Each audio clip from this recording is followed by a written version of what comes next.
Olá, pessoal. Voltando às nossas aulas, ao nosso estudo de histologia. Olha só, na outra aula nós falamos sobre a importância ali do estudo, né, do estudo da cartilagem, do osso. Se a gente fizer um estudo ali e procurar assim inteirar bem, a gente até consegue entender um pouquinho o funcionamento do nosso organismo. E a biologia, assim como as ciências naturais, né, de um modo geral, ela procura fazer com que a gente entenda um pouquinho o funcionamento das coisas na natureza, né, no corpo, no organismo dos seres vivos. E quando a gente fala de nós, quando falamos do nosso corpo, a gente entende algumas coisas como funciona. Isso aí pode ser bastante útil. Então, vai aparecer, e é bastante comum nas questões de Enem, aparecer sempre essa relação, trazer o conteúdo, a aplicabilidade do conteúdo para o dia a dia. E dentro da biologia tem muita coisa que dá para fazer em relação a isso aí. A gente vai conseguir fazer uma relação sempre, talvez não consiga sempre, né? Mas muitas vezes a gente consegue puxar, né, bem ali o conteúdo. Esse conteúdo no nosso dia a dia, ele acontece dessa forma. E se eu entender aquilo ali, pode até muitas vezes me ajudar. Porque quem tem que entender do meu corpo sou eu. Até porque se me der um piripaque lá, me dá um problema, e eu vou ter que conversar com o médico, se eu entender um pouco que seja, eu posso ajudar até o médico a resolver o meu problema. Então, muitas vezes é interessante, será que não pode ser um problema hormonal? Será que não pode ser um problema circulatório que está me acontecendo? Por causa desse sintoma que está me dando. Então, quando eu entendo, quanto mais eu entender, né, melhor vai ser para mim, mais fácil vai ser, de repente, eu conseguir ajudar o médico lá se tiver algum problema. Ok? Então, agora, histologia, né, tecido hematopoético. Esse prefixo hematos, dá para ter uma ideia já sobre o que é. Hematoma tem a ver com o quê? Tem a ver com sangue. O indivíduo levou uma pancada, o vaso sanguíneo se rompeu e o sangue saiu de dentro do vaso sanguíneo. E daí deu aquela mancha roxa na pele. Hematoma. Então, tecido hematopoético é tecido sanguíneo.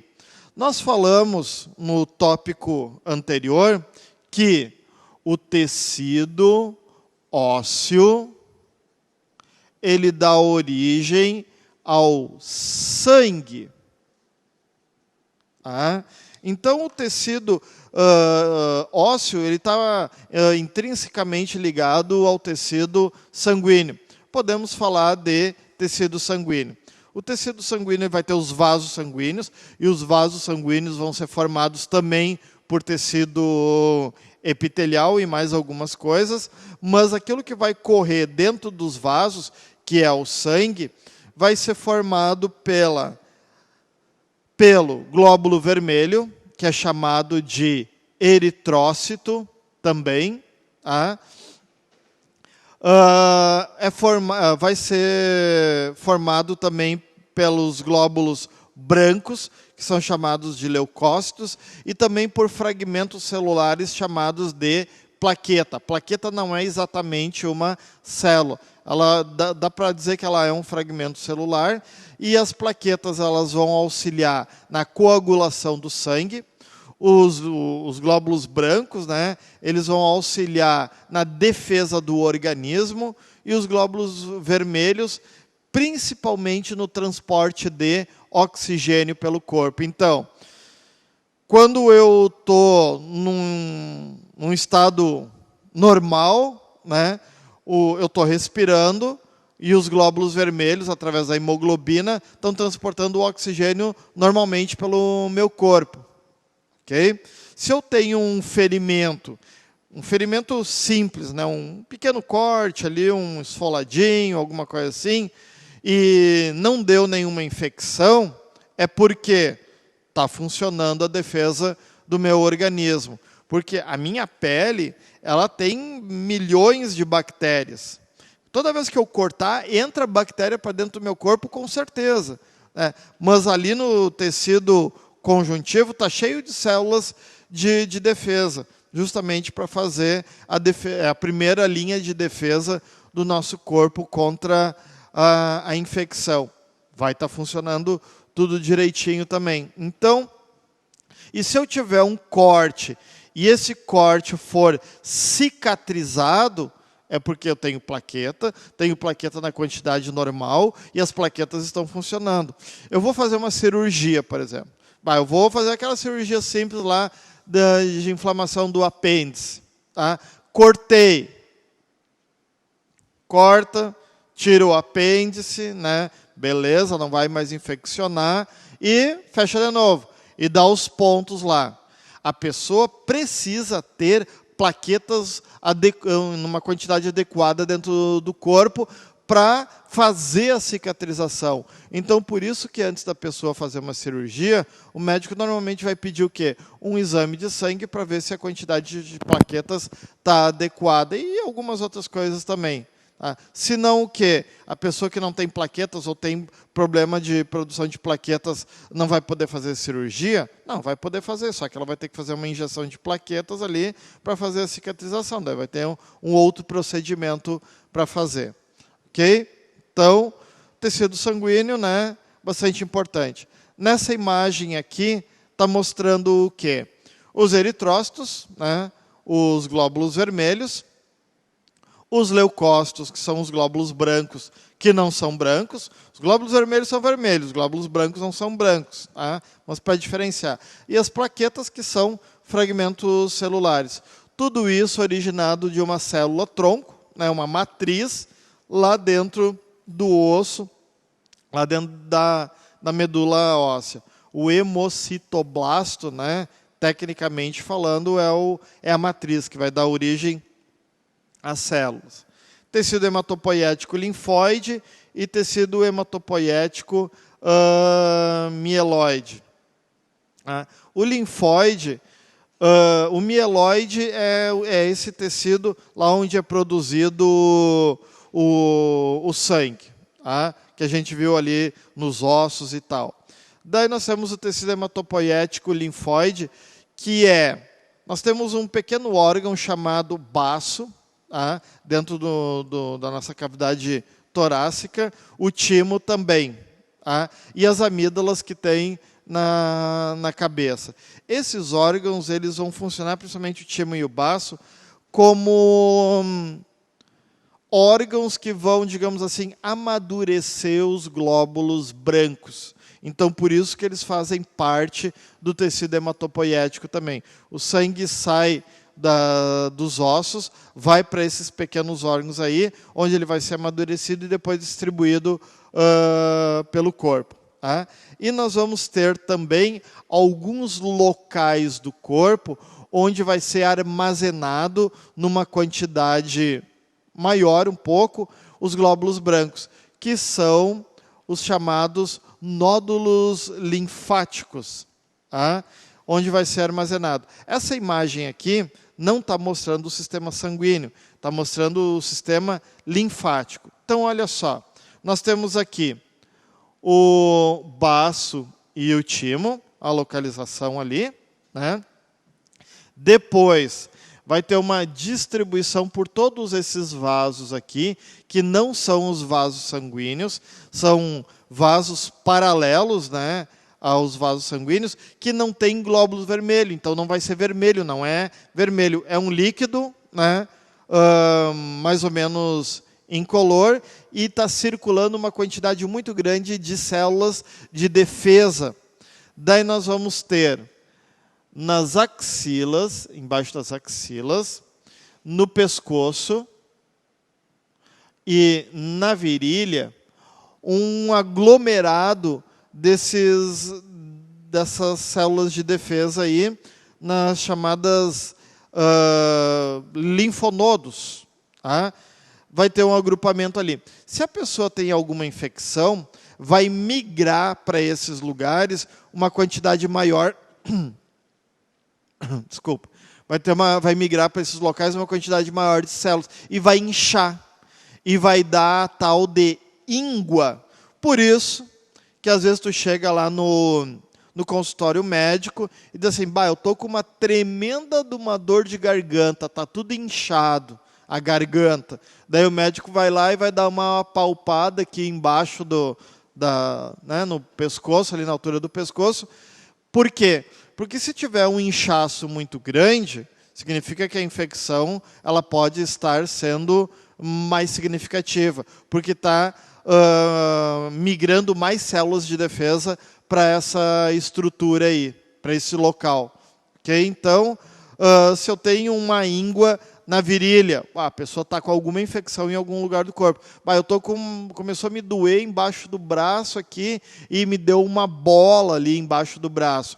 Essa bola não quer dizer que a bola seja problema, mas a bola, esse inchaço ali, está aglomerando ali células de defesa para fazer a defesa do corpo porque está com alguma infecção em algum lugar. Então, o sistema linfático ele tem a ver com a defesa do organismo. Okay?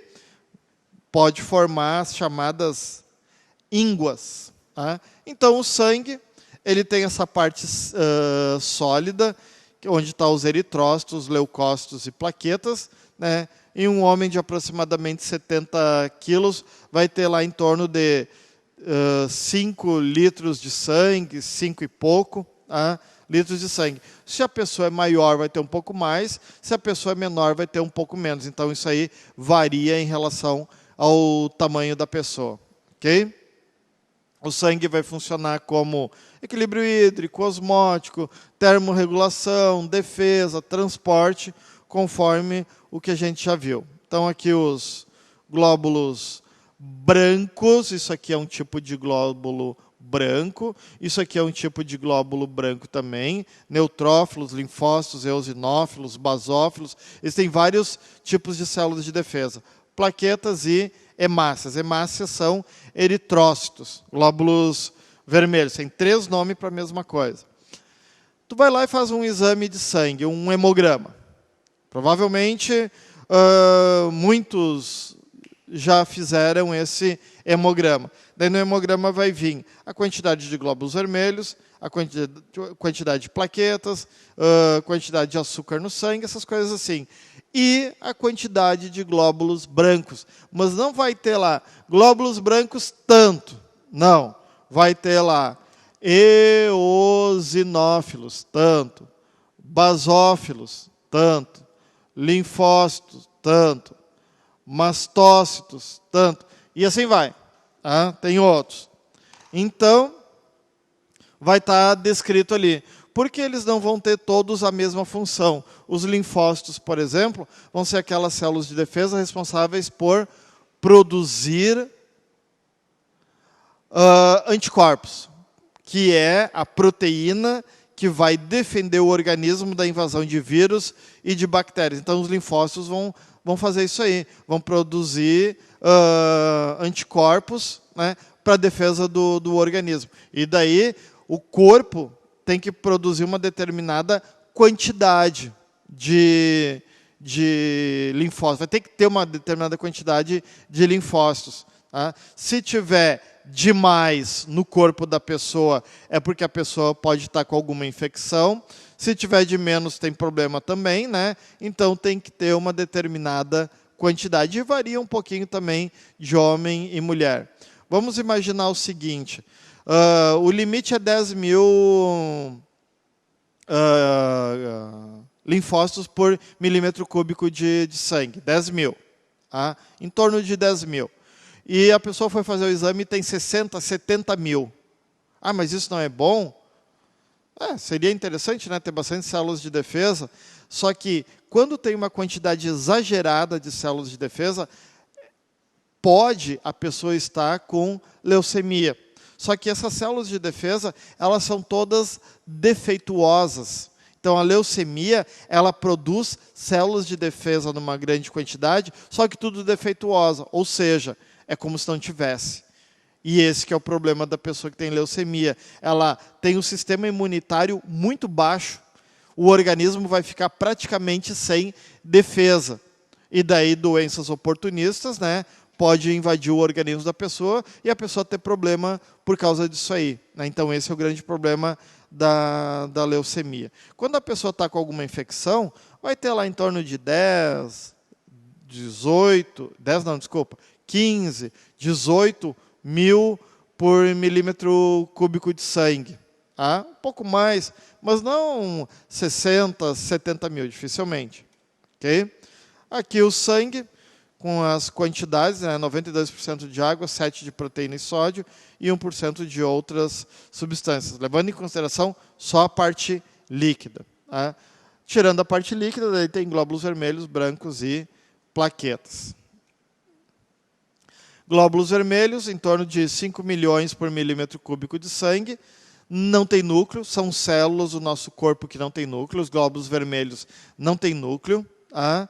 Não tem material genético, portanto, vai ter DNA mitocondrial, tá? Que é o DNA próprio da mitocôndria, mas não é o DNA do indivíduo.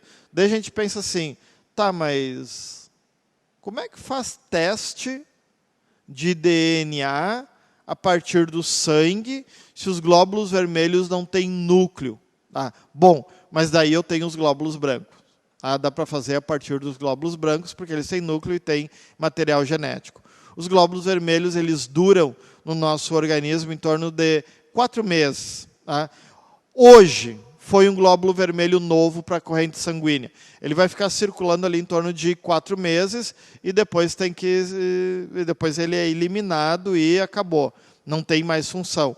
Não é um tipo de célula que permanece a vida toda com nós, diferente, por exemplo, dos neurônios. Os neurônios são células que vão permanecer praticamente a vida toda com nós. Elas, dificilmente, os neurônios se regeneram. As células nervosas têm uma dificuldade maior de regeneração em relação aos glóbulos vermelhos que se regeneram facilmente. Então, se eu for fazer uma doação de sangue, eu vou hoje doar sangue, vou doar lá 400 ml.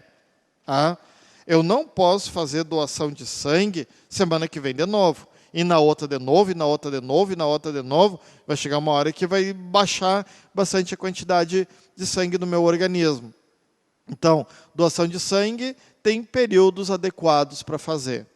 Ok?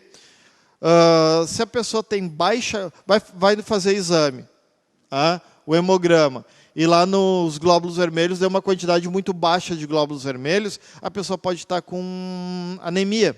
Tá? A anemia tem várias causas, uma delas é a baixa quantidade de glóbulos vermelhos, ou a baixa quantidade de ferro nos glóbulos vermelhos também. Então, daí tem que tentar fazer a aferição, né, dessas substâncias no organismo para ter certeza para poder fazer o tratamento adequado. Ok? Então, os glóbulos vermelhos transportam o oxigênio e nessa imagem aqui está mostrando o quê?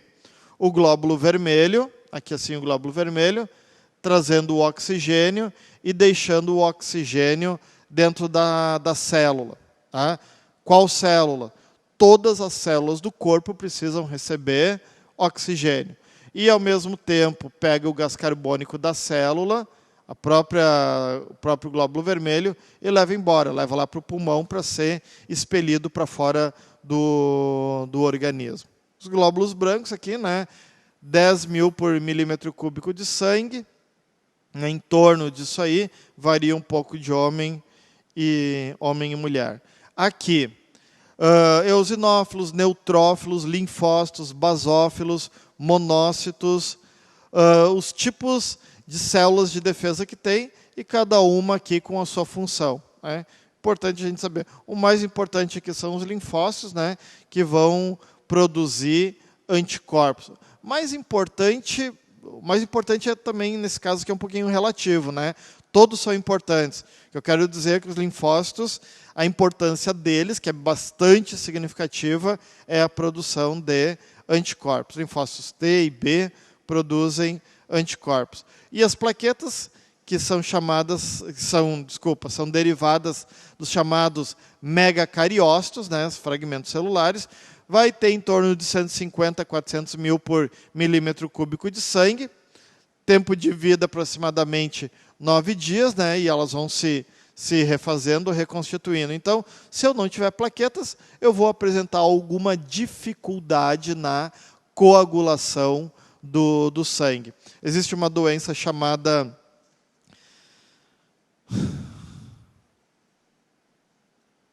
hemofilia, deu uma falha agora aqui, né? Hemofilia.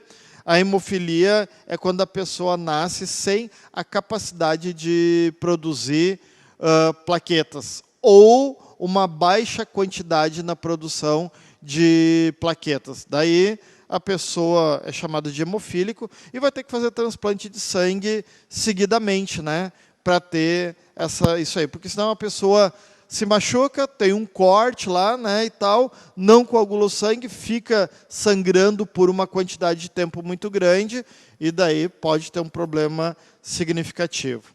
Ok? Processo de coagulação do sangue, as plaquetas liberam tromboplastina, que junto com o cálcio e protrombina produzem trombina, que com fibrinogênio produz fibrina, e essa fibrina vai formar uma rede que vai armazenar glóbulos vermelhos para formar um tampão para não sair mais sangue. Então, o que a plaqueta faz? Ela produz uma espécie de rede, mais ou menos quem está nessa imagem aqui. Os glóbulos vermelhos são presos ali e formam um tampão. Esse tampão é aquela casquinha que forma nos nossos machucados. Quem está aqui?